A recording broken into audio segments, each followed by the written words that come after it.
Hello, and welcome to the Remote Work Movement podcast.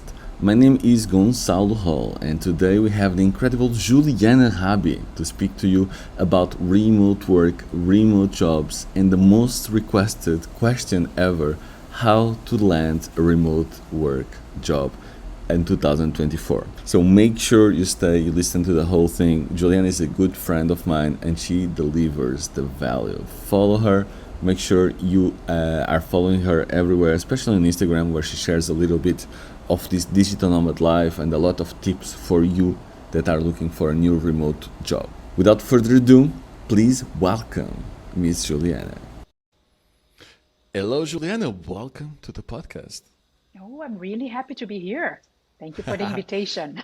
We are postponing this for so long, and finally, For a just year. finally, for a year. For a That's true. year. That's my Yes. life. Huh? Yes. We are also always traveling. I'm always traveling. This has been quite hard, but we just met in the Canary Islands for the People conference, which was the Nomad City conference, and this was a blast. Did you like it?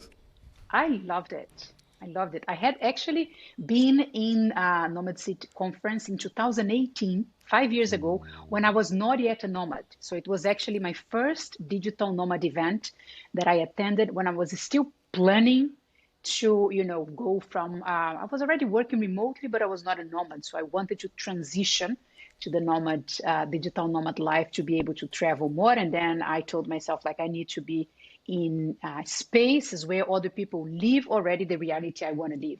And then Nomad City, that's how it was called at the moment, Nomad City Conference was happening. It was October 2018. And I said, well, I'm going to give it a try. So it was actually my very first digital nomad Wow. conference. Yeah. And now I was back as a speaker. So it felt like really special to see my own transformation, my journey into those 5 years and be back there, not only as a participant, but as a speaker this time. So it felt really Oh, good wow. to be there. It's yeah, it's so cool. And Nacho is doing this. Nacho is the responsible. Nacho Rodriguez is the responsible of the development of the Canary Islands, and actually the reason, in my opinion, the reason why they became one of the biggest hotspots in the world for digital nomads and remote workers. So we have to say thank you, Nacho, as well. Thank you, And Nacho. Yes. going back to your story, actually, can you provide a little bit of the background story on how you went from someone who wanted to become a remote worker, digital nomad, to the most famous remote work coach in the world, and also now full-time digital nomad? What's the backstory? How did you went from point A to point B? Yeah. Well, it was a journey, right? So let's summarize the key elements. I was born in Brazil. I lived in Brazil until I was 24 or 25, I think. And then I moved to Spain. I wanted to live abroad and I had to start my career from scratch, a new country. I was not fluent at that time in Spanish. So it was like a new beginning for me personally and professionally. And I lived in Spain for 15 years and the last year, so in 2014, well, end of 2013, I was working as a recruiter for a cruise company and there was a layoff. And they said, look, Julian, you have two options, or we are going to fire you with the other hundred of people, um, or you will change your contract to work for another company within the group, but you're going to need to work from home because the office I would belong to was in Barcelona. I was living in Madrid at the time. And then I was like, of course, instead of losing my job, I'm just going to give it a try to this working from home. It was not common. We are talking about almost 10 years ago, right? So it was, Wow. I didn't know anyone at that time. I didn't know anyone working from home. I remember I told my parents that, and my mom was like, this is not going to work out. You're never going to be promoted because your manager won't see you in the office. So this is like, be careful with that. You shouldn't have accepted that. I was like, well, I have nothing to lose. So I start working from home in 1st of January 2014, and very easily I got used to it and I liked it. So it was a very good surprise for myself. I was expecting nothing, and then suddenly I liked it.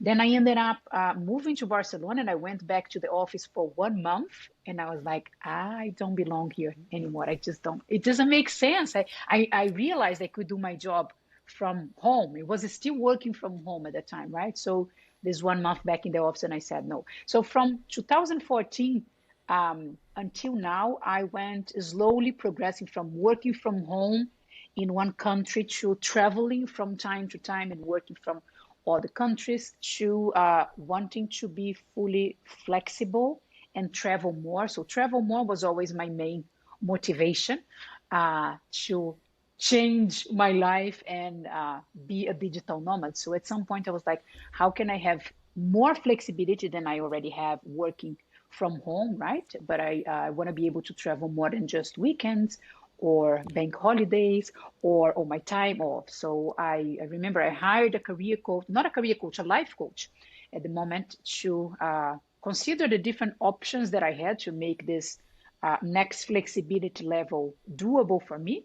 And I chose to start my own business. It looked slightly different than it is now when I started it 3.5 years ago. But it was like, I want to just, make the first step towards being a digital nomad.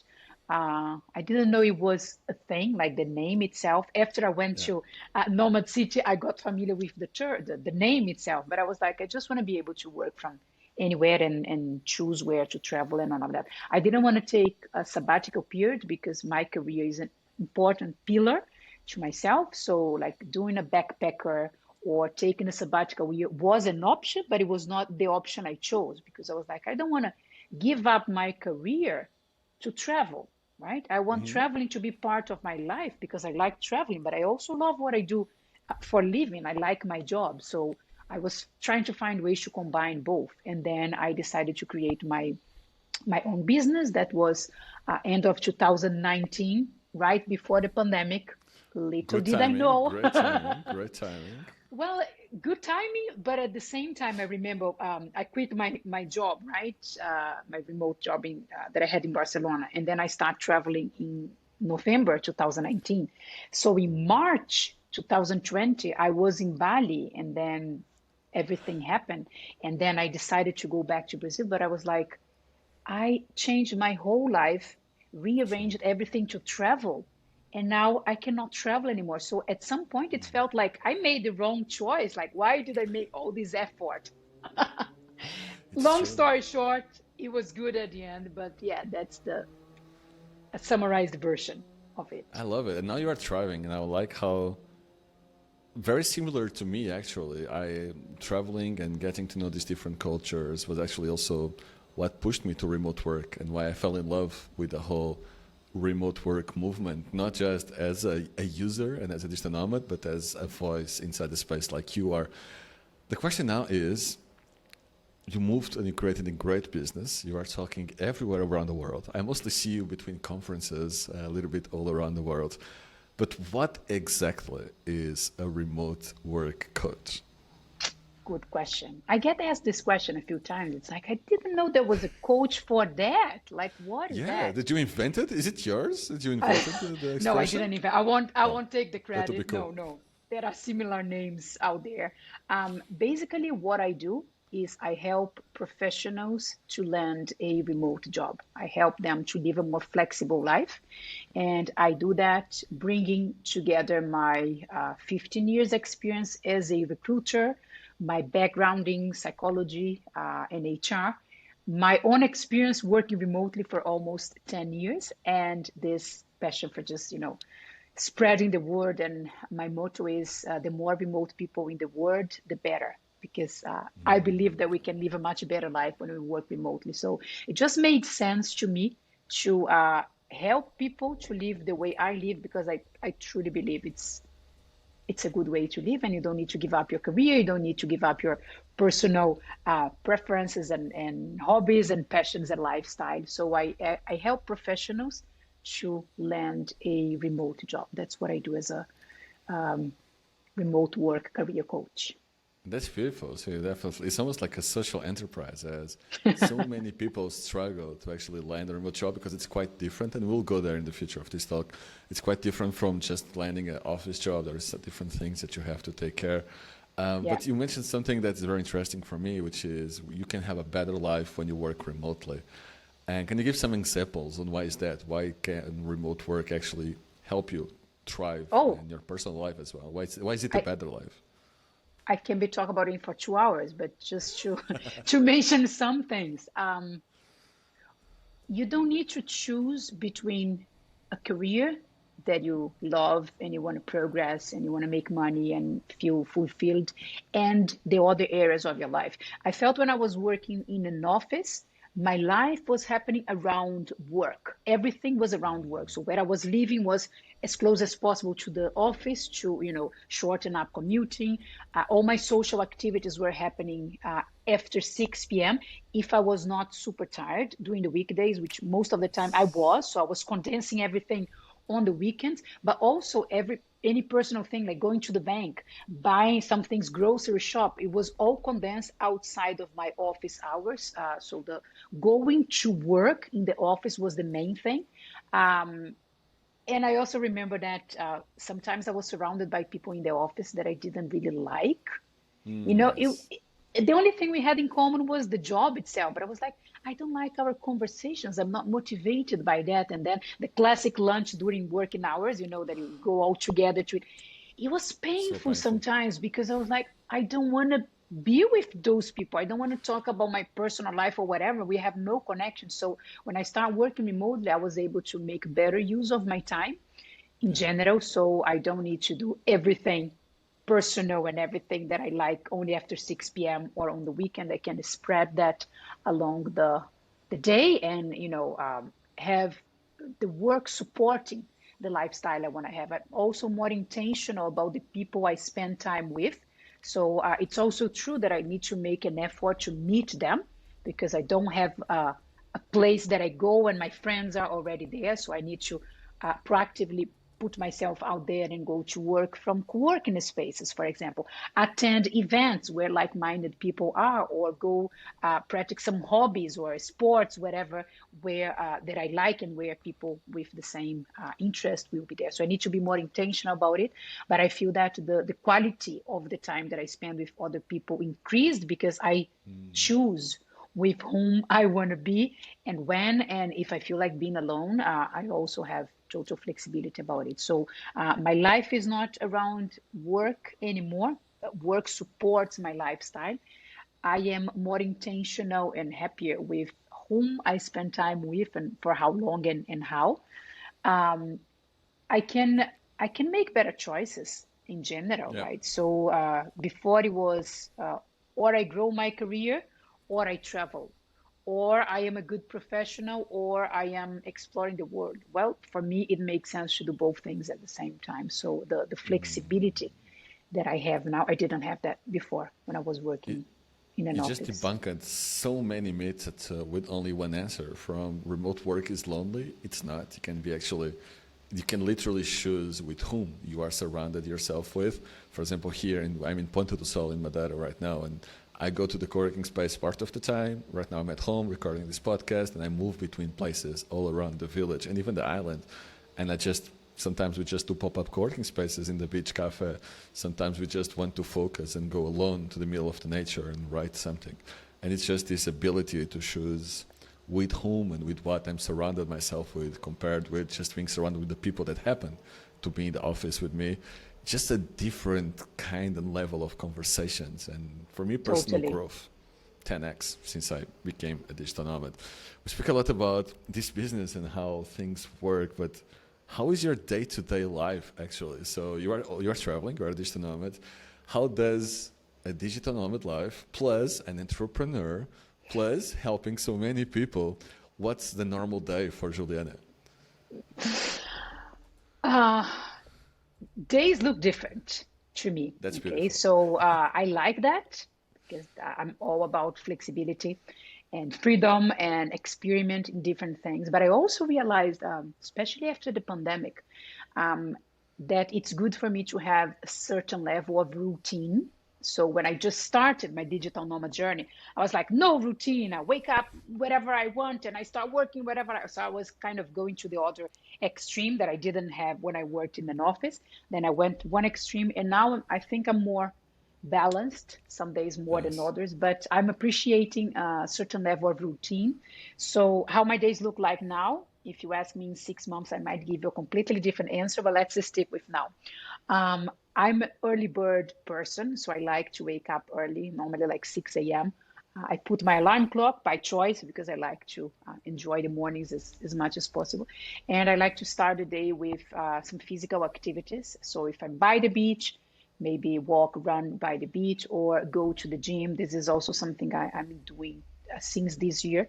As soon as I arrive somewhere, I go to the local gym and I register, if it's possible, right? Because I remember we had this conversation also that not all the gyms they are set for Yes. digital nomads, so some of them will not accept a 1 month membership. So yeah, but when I Those are managed to those. do that, sign up for the gym. So I like to start my day with some physical activity that helps me a lot. If I don't have any of that, I'll probably do yoga at home. But I like to, move my body before I start using my brain. So I start with the body. Then I'll probably go home, take a shower, have breakfast, or take a shower and then go somewhere, have breakfast, and most likely work from there. Or I have breakfast and I work from home.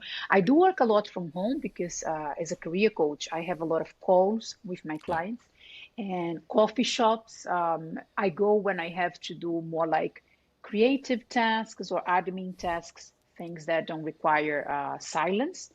And co-working spaces, depending on the co-working space, I can make my calls from there if they have like a proper Skype room. Call Yeah. it should be called Zoom room now, but anyways, call rooms. But sometimes there is no space like that, so I do work a lot from home. Or sometimes I do like I work in the morning from home, and then I go out. I have lunch somewhere else, and the rest of the afternoon I work from a different place. So there is a lot of working involved. Actually, I think people don't see this side What? of the story, right? You don't Yeah, spend the day at the beach? I No. don't. Yeah, and They sold having this like a lie, huh? mojito and all of that. People lied about it. Yeah, so there is a lot of work involved. What I try to do is also condense my calls in 3 days per week. So I have normally Monday and Friday off call, so I I can do the have a more same. flexible. Yeah, yeah. Exactly the same. Monday and Friday off. I will probably still work or do something, but that's when I meet friends for lunch, or I go work the whole day. I work from somewhere else, or I start working only in the afternoon. So I'm more flexible with that because I mean, it is about that, right? Make choices Yeah. that work for me. So if I can condense my calls in 3 days, then it's better. And then after work, it really depends. Sometimes I'm feeling sociable, so depending on where I am, I go to a meetup event. I'm gonna have dinner with friends, or I just go for a walk in the park by the beach. What I read, yeah, I don't know. I cook dinner. I cook a lot at home also, or I go It out for seems like dinner. it seems like a quite normal life. I thought you're just sipping mojitos by the beach, and it looks like you actually Well, work and everything. sorry to disappoint you. No, no, it's quite a normal life. I mean, it might not be normal to other people because I do that Sure. from like now I am in Spain, and then I was Yeah. in London next week, and then who knows where I'm going to be. So it's a normal life, but in the country that I choose to be. So I like this combination. I love it. I wonder if are there any apps that you use to support more like not the work but the life aspect? Like, is there any apps that you use every day that support your lifestyle? What are your favorite ones? Let me Let's open see. my phone here. Let's find out. What are you Let me using every open my day? phone. Yeah. I mean, apart from WhatsApp, email, and LinkedIn, apart from those ones, right? Yes. Um, Google Maps, because I'm very bad with directions, so I get Yes. lost easily. Google Maps here. I also use Get Croissant, which is an app for co-working spaces, right, all over the world. So when I arrive somewhere, I just check Get Croissant app, and it shows me the co-working space available in town, and I can Nice. just go. I book it by hour, so it's very comfortable, very handy. I use that a lot. I use Evernote to take notes of anything from shopping list to post ideas to expenses I want to write down. So pretty much that. What else? I'm checking my apps here. I use Scanner. It's an app that you scan documents, okay, Nice. from Yeah. your phone. So you take a photo and you scan it, which is very handy for I don't know, expenses that I need to take notes or anything that I need to sign in paper and scan it. So it's very, very handy.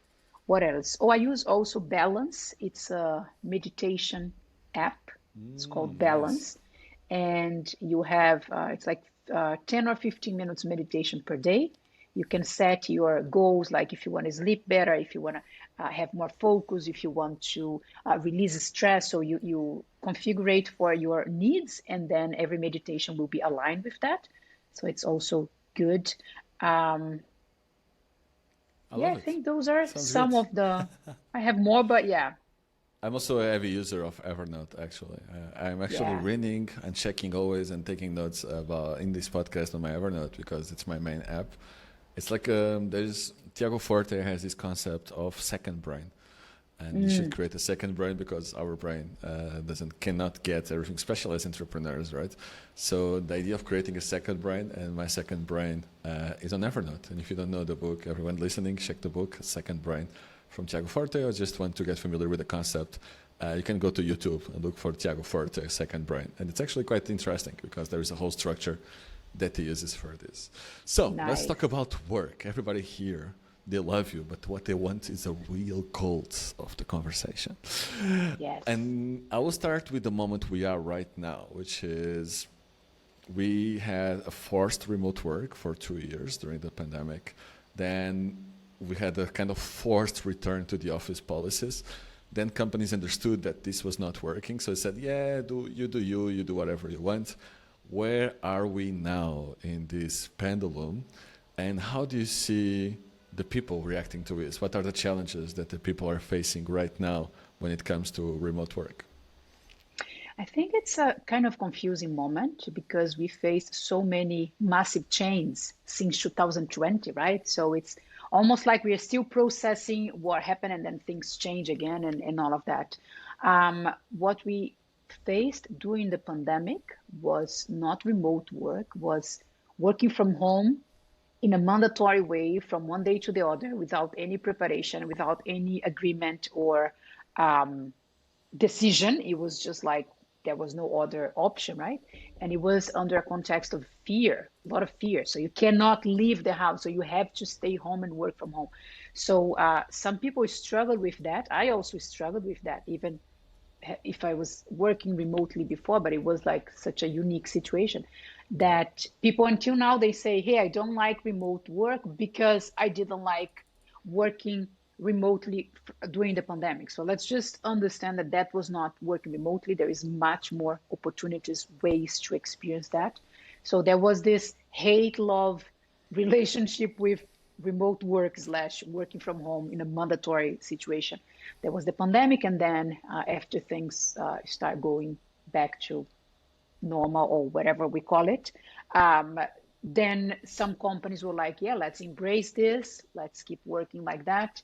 And others were like, yeah, slowly let's go back to the office. And we are still facing this. Almost every day I see, actually, this week was Zoom, right? Zoom company Yeah, forcing their employees who live in a 50 kilometers or kind of, miles. right? Not sure if you Yeah, saw the fine line, but it was kind of. So it's like people in the 50 miles should go twice a week to the office, which is stupid. Zoom being Zoom, like probably the Zoom most being used app. Zoom. So that was a stupid PR move for 2 days a week. Will just ruin the culture and will just force more people to leave. Or maybe that's what they want. Maybe, just maybe, this is a theory. They needed to fire people and do layoffs. And instead of that, they just decided, It was the well, way they, yeah. we are going back to the office and people just quit. So no layoffs. No, maybe. Weird move, but maybe, yeah. Very weird move, yeah. So we are facing, yeah, weird situations like that. Some companies fully embrace remote work. Some companies are still trying to figure it out how to do that. Some companies are hybrid. Some companies don't know what they are doing. So I think it's a kind of confusing situation. And what I noticed from the job seekers, right, from the professional side, is that people are also confused because it was like, well, I thought this remote work was here to stay. I thought Yeah. it was a thing, and now I see, layoffs. I see companies forcing people to come back. So I noticed, especially since the beginning of this year, since the beginning of 2023, I noticed some confusion. And as I talk to job seekers every single day, right, I notice them still curious about working remotely because they see the advantage. They want the flexibility and they want the stability that having a job that pays you every month or every 15 days give you, comparing to being a freelancer or an entrepreneur, right? So they like the flexibility and the financial stability, but they are more afraid of committing to it because they're like, I don't like my job, but at least it's kind of stable. We never know, right? But they Yeah. tell themselves this story. I might stay where I am even if I'm unhappy, instead of giving a try to something that I don't know what's going to happen. So what I always say is that yes, if we compare to the pandemic times, right, there are less companies offering remote work now. But what we should actually compare is with before the pandemic. Because again, during the pandemic, we didn't have remote work. We had work from home, mandatory situation under a catastrophes that we were facing. So comparing to before the pandemic, there are more companies offering remote work. There is more interest on it. So you you see a job post for a remote position, and in 2 or 3 days, it's common to see like 500 people Yeah. applied for the Top job. talents just apply straight away, Yeah, right? literally like 500 people applied for one job in 2 or 3 days. So there are more people interested. More people don't want to go back to the office because they experienced how amazing it can be working remotely. They could spend more time with their family. They could dedicate time to their hobbies. They could just, live a better life and eat better and, work more comfortably and save more time during the day. So some people come to me and they say, Juliana, I don't want to go back to the office anymore because it just doesn't make sense. That's exactly Yeah. how I felt in 2016 when I went this 1 month back to the office. I was like, why? I just don't need to. I can do my work outside of an office. So why going back? So yeah, this is the I love situation it. now. Yeah, I feel like most companies confused what is remote work. Maybe the name is just unfortunate because it's not about where you work, which what companies thought it was. Like, oh, it's the same, we just work from home. So people were having like 8 hours of calls a day, trying to put work in between, etc. And what Chase Warrington, the head of remote from Doist, and Darren Murph now, head of remote and workplace at Andela, say a lot is that remote work is actually a whole new operating system, and most companies didn't went through the effort to actually adapt this new operating system. It's a little bit more like agile and less about where you work. And definitely we see it as the future. Well, this podcast is named the Remote Work Movement, so it couldn't be any other way, I guess. If you had an 18-year-old that finished high school and it was open to everything. Like it doesn't have a particular passion, and it would ask you, Ju, I heard you are the guru of remote work. Could you tell me what do you think I should study? What industries or sectors are here to offer more remote work in the future? What should I study next? What would you answer? I think it's important to consider what you like doing. So Okay. just go for the market trends. It might change in a few years. So if you hate numbers, but you think that a finance job will pay you well, probably, but you won't be happy with that. I don't think it's True. sustainable long term. So even if you have no experience, I would say connect with what you like, the subjects, the topic, the tasks that you like doing, right? How do you spend your time? What are the things that spark your interest? So I always like to approach any career move from this perspective, but also let's be realistic. We need to pay the bills. Life has a price, right? So we need to Yeah. also focus on the job market and all of that. I think it's interesting to understand that remote work is like every company has different departments. So if you work as a lawyer, for example, you can be a lawyer in a remote company because they will probably have a legal department or they will outsource that, right? Same thing with sales, same thing with marketing, with management and all of that. A very common kind of remote job that could be entry level, but you can also go for higher is any kind of customer support, right? People Yes. talking to other people. So before the sales, if they sell any product or service, during, if people have issues to access debt or whatever they purchase. And after that, if there is any issue, if they want to a document or whatever. So anything related to customer service is very common to find in different industries that offer remote work opportunities. So that it's definitely an easy way to enter into the remote job. So any customer service position, if you speak language, even better, because you can give support to Yes. different countries. And remember that remote work is all about globality, right? And deal with teams in different countries, clients, and all of that. So customer service position with languages like probably you're going to find a remote job easily.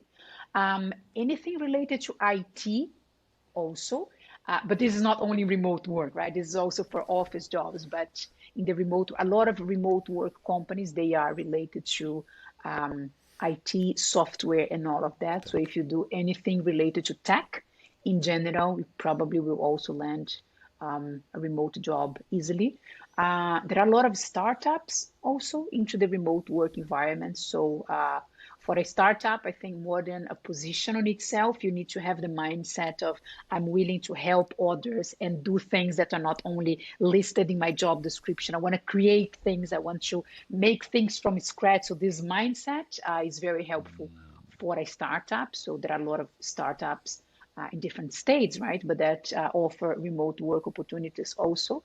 And yeah, if you want a more established company, like I want a multinational company and all of that, it's going to be a different approach. You probably will start in a lower position, but you can grow within the company and you're going to probably be more a specialist Yeah. into what you do. That's what normally happens in big companies. While in a startup, you do a little bit of everything. So it could be two different paths that you're going to choose.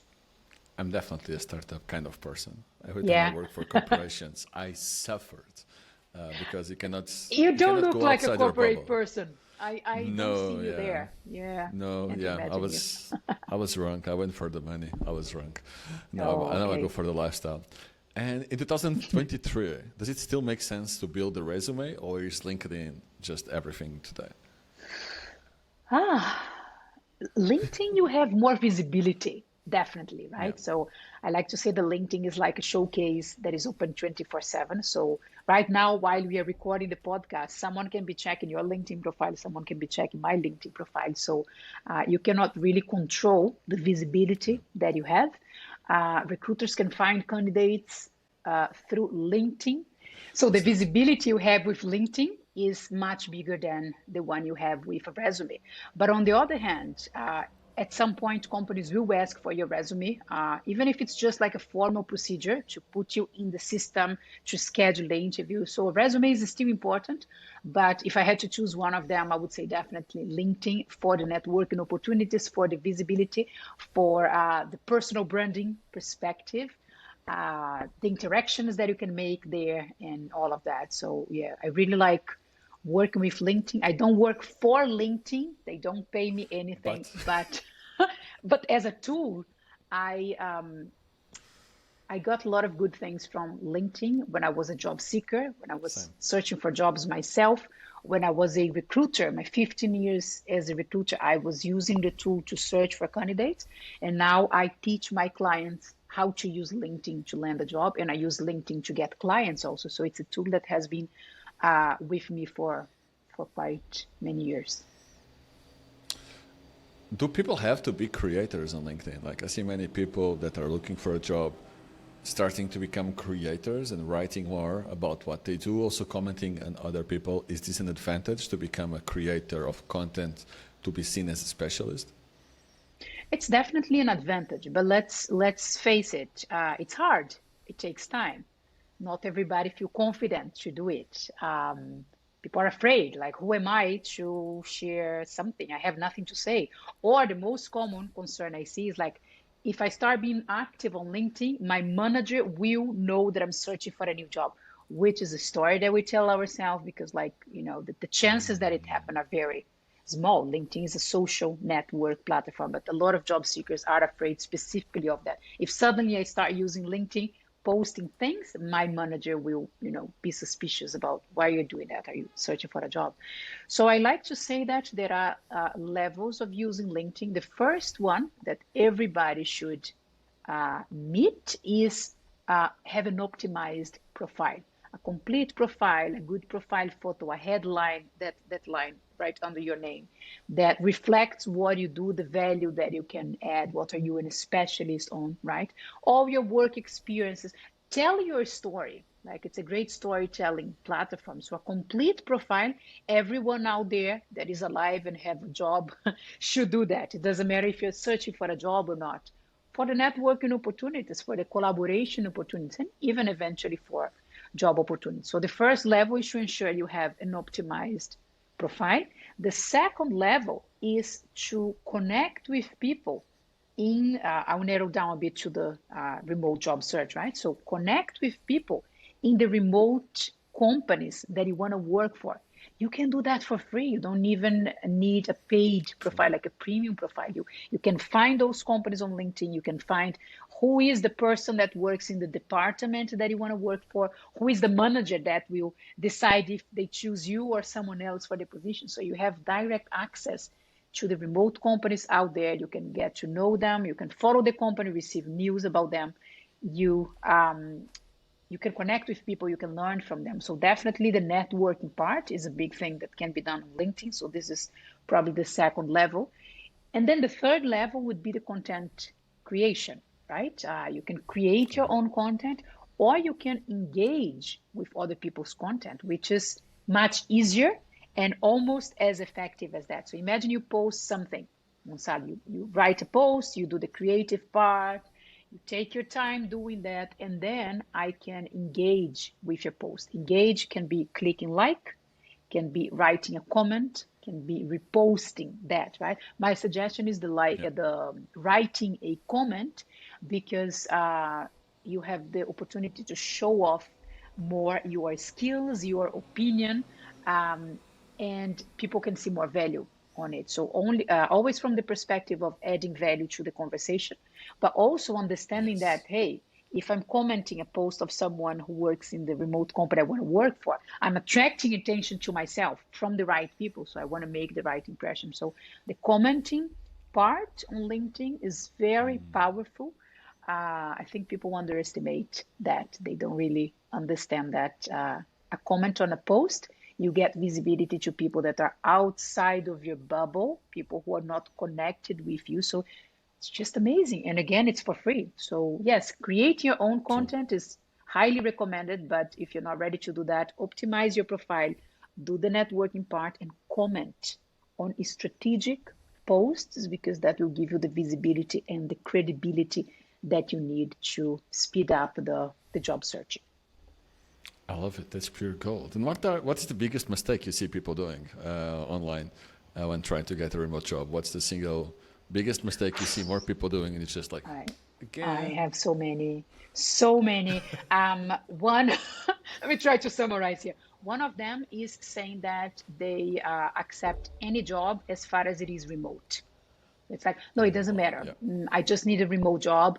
Any industry I can learn, I can start. It's like, look, companies will not hire you just because you want a remote job. This is not enough reason from the company's perspective. You need to meet the requirement, the profile, the experience. You need to show that you are the right person to answer, to solve the problems that the company has. So forget about jack to all trades, right? I can do any kind of remote job. No, you can't, and companies are not interested in it. So be specific, narrow down your job search, because people think that if I'm more flexible with any kind of remote job, I will find more opportunities right there, right?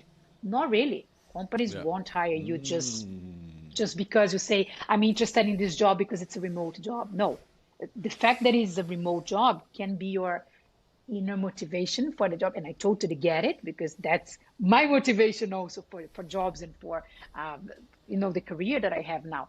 But this is not enough reason for people to hire you. So instead of that, connect with what you like to do, what you're good at. The easiest way to go from an office job to a remote job is like, what are you good at?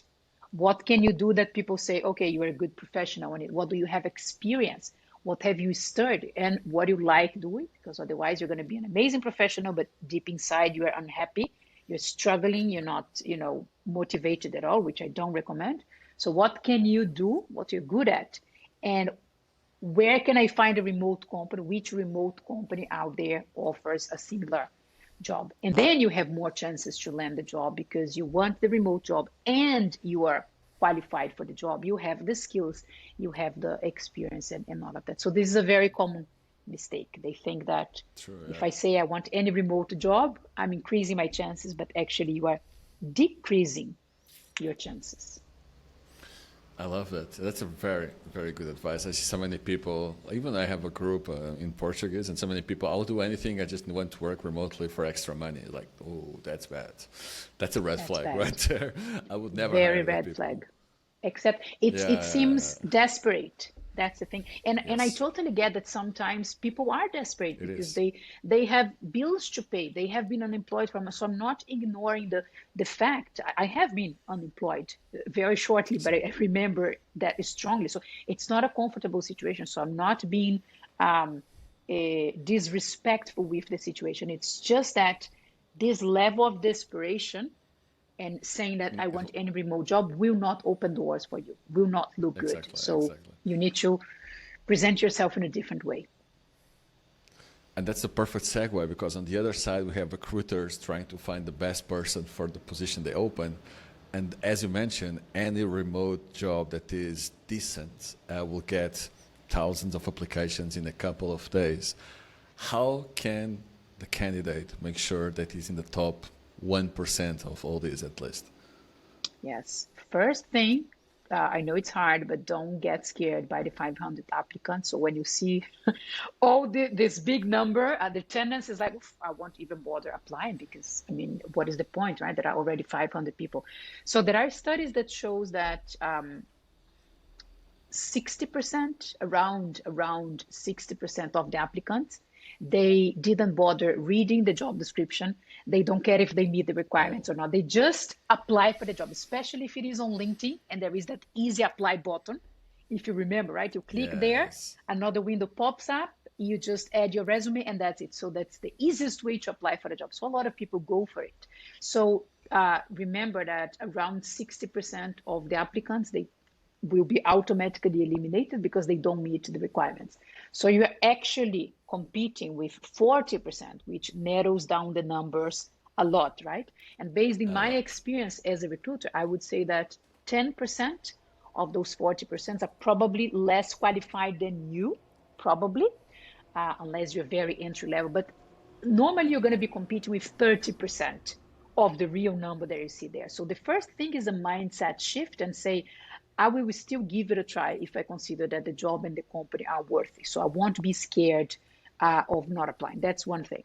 The second thing is that applying for jobs, actually, it's not the most effective way to land a job in 2023 anymore. So you can still do it, but if you only do that and then you sit and wait for companies to call you, you probably will never be called. So there is even this expression that I find very funny, the spray and pray your resume. So you spray your resume like a Yes. graffiti spray. You apply to as many jobs as possible, and then you just pray, you just wait, hope that the company will contact you.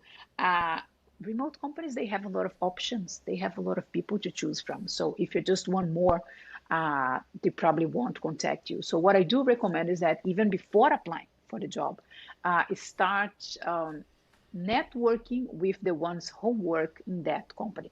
So behind every job, there is a department, there is a manager, people that you're going to work with. So who are those people and how can you engage with them? And when I say engage, it's like send a connection request on LinkedIn, uh, send a, hey, thanks for connecting. I've been following your company and your career in this X area is impressive. So I was wondering if, we could have a quick chat for me to understand how you got there because I would love to follow your path at some point. Something like that that opens up the conversation that shows that you are interested and that you're good at what you do also. So conversations with people. Also other ways to get visibility to the company. It can be signing up for their newsletter. A lot of remote companies, they have free newsletter. And in the newsletter, they share positions that are available. They share free webinars that they are doing. They share new projects that you can mention on a job interview, like, hey, by the way, I know that you are starting that project and you look amazing, because it's like, oh, this candidate knows about us, took the time to get familiar with the company, instead of, oh no, I don't know much about the company, but I can learn fast. It's like, well, learn first and then you come for the interview, right? So anything that will That's bring you true. That's so true. proximity Yeah. with the company, like attending events, attending free webinars. So there are some remote companies that offer networking sessions. And I have a client who went to one of those networking events, and there was those small rooms, like breakout rooms. And she ended up talking to the CEO of the company for 50 minutes. Like, wow, which Wow. other opportunity she would have to talk to the CEO of the company, right? So just, yeah, surround yourself, even if it's virtually, with people and activities and information related to that company. So when the time comes that there is a position available, um, it won't be the first time they hear about you. Or another thing that some of the listeners might not know about it, not all the positions they are posted out there, right?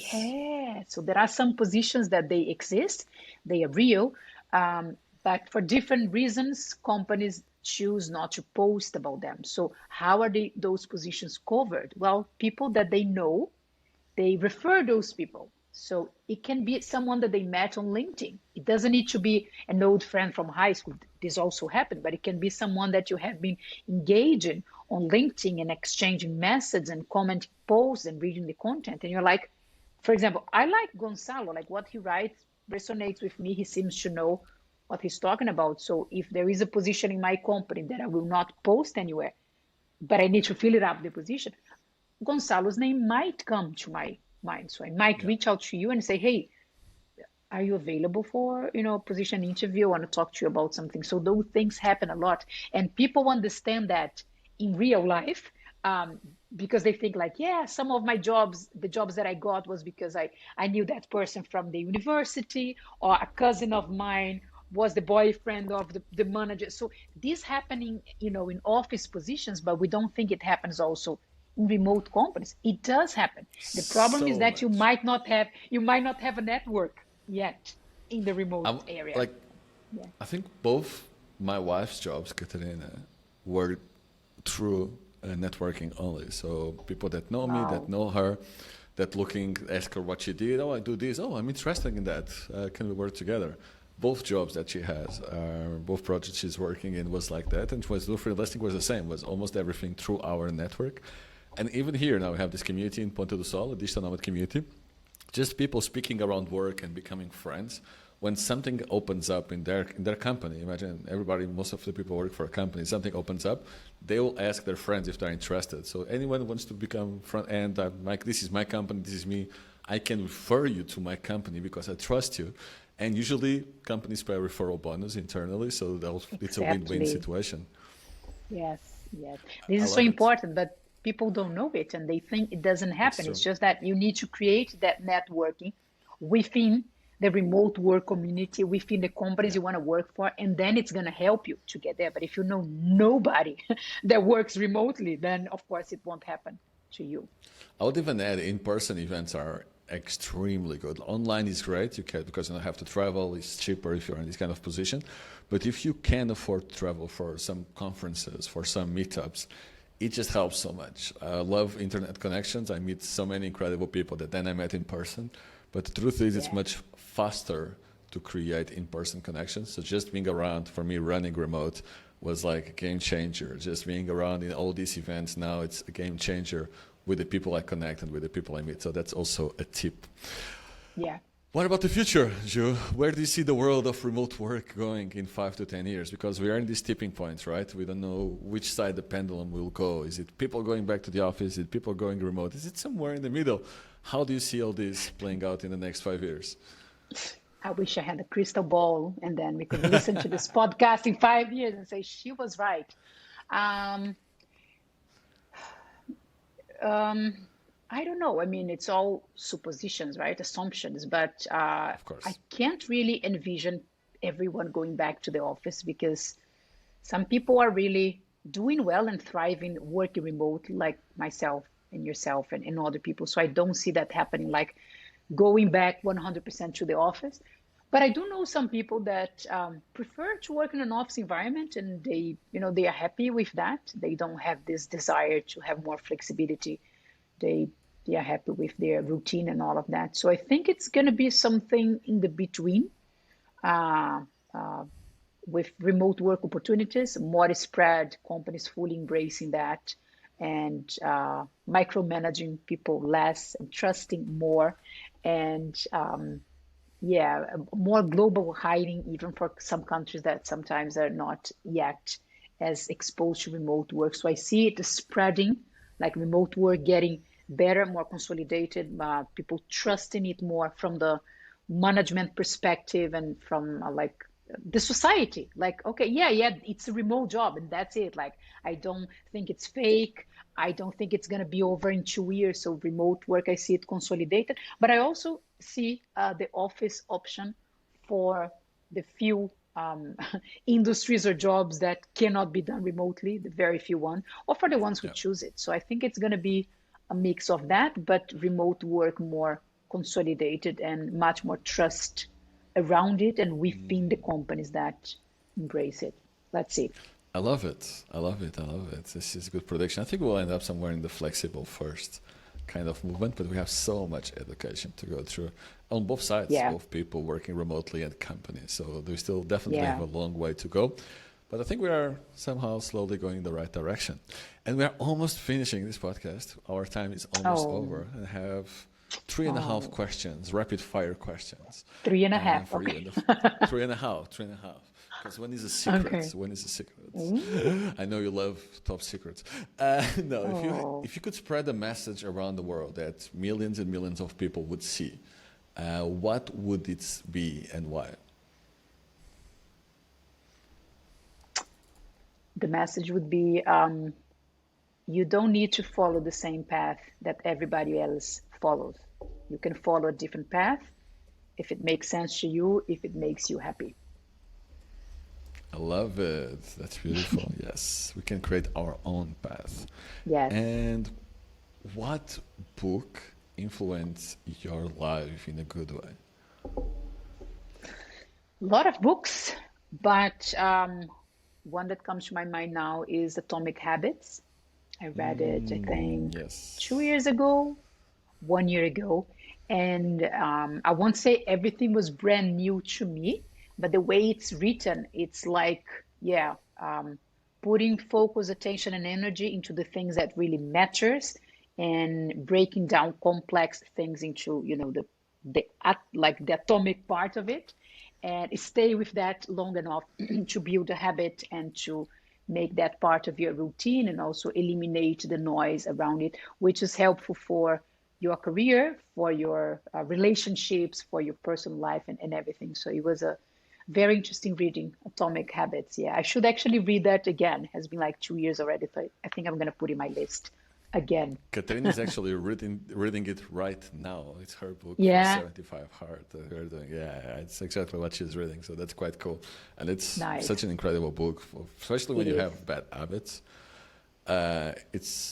It's nice to understand why and how you can actually change it to the atomic level.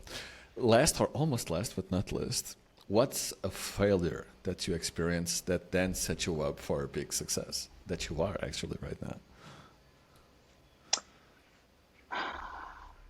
When I graduated from the university, I was, of course, searching for jobs, right? Like every recent graduated psychologist in Brazil would do, pretty much all over the world. So I went for two big multinational companies in my hometown in Brazil, and I went into the final stage of both of those companies. And at that time, I had to travel to, actually, one was in another city, so I had to take airplanes, and it was much more expensive than now. So it was like a big time and energy and financial investment also to be able to. There was no Zoom at the time, right? All the interviews were in person and all of that. So it was a lot of time expectation and all of that. So I went to the final stage of those two big multinational companies, and I ended up not being chosen for none of them.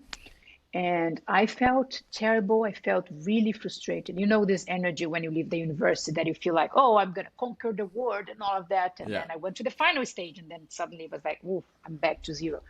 So for years, actually, I was those situations were coming to my mind. Like, how would my life have been if I have gotten any of those jobs? I actually know one of the girls who got one job. She's still my friend. So I was somehow linked it to the situation, right? So for many years, I was going back and forth to that thing. But now, when I look back, I probably wouldn't have the flexibility level that I have now. I probably wouldn't be traveling the world and having my own business and helping people to improve their lives if I had one of those jobs. So it was hard. It was not easy. It was not Yeah. a fun experience.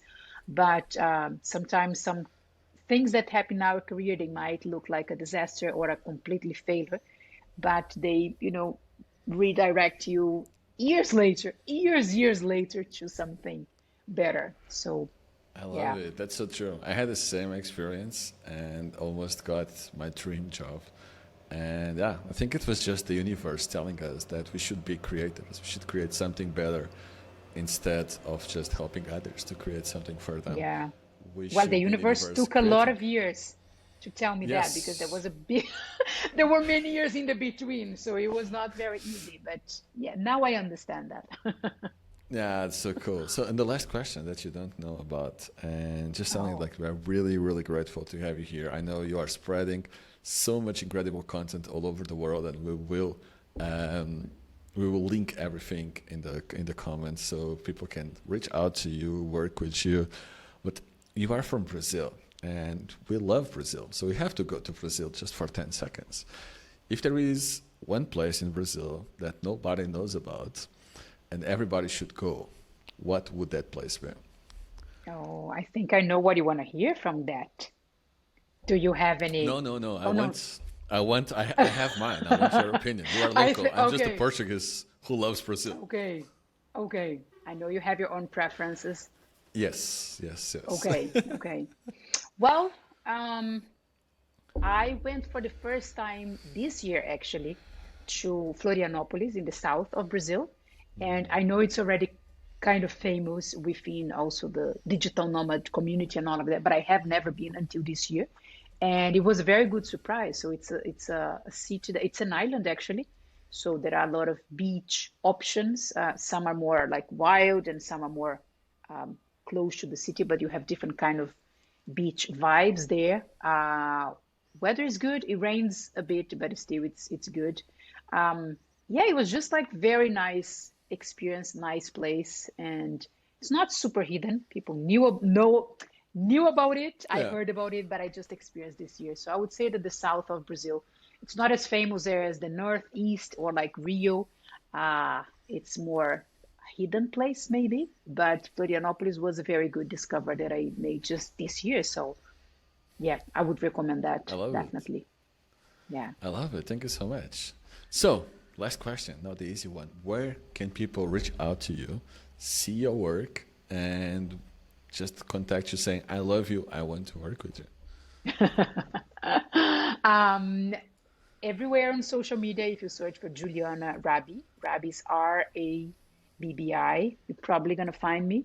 I'm very active on LinkedIn, post almost daily, share content and all of that. I have a YouTube channel also with more than 100 videos about remote jobs, career change, use of LinkedIn, interview preparation, anything career related. So it's also a very nice platform to learn from me and watch my content. Um, yeah, I have some online courses. I have my coaching program. So yeah, I have my email address. So if you just search for Juliana Rabbi, but LinkedIn could be one easy way to find me, definitely. And your videos are incredible. I actually learn a lot, even though I'm not looking for a job. It's actually quite useful tips, even for people like me that are more entrepreneurs. Because of your presence on LinkedIn, how you structure, how you communicate, it's actually quite special. I think there is something about the Brazilian blood that behind it really helps you, but you are also an incredible person. So thank you so Brazilian much for coming to our energy. podcast. Yeah, it's a Thanks for special being kind of here. energy. I'm happy that after 1 year planning for that, and We finally, did it. I can believe it. Yes, we did it after 1 year. So thank you for that.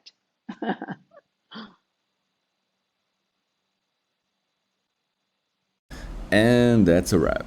If you had value from this podcast, and I know you did because Juliana is absolutely incredible and she shared everything with you, make sure to follow Juliana on Instagram and in all social media you use. She shares daily content about remote work, remote jobs, and how to land your dream job, something that most of us are really looking into in 2024. So, without anything else to add this year, I hope you have an incredible, incredible year, and I'll see you on the next one. Goodbye.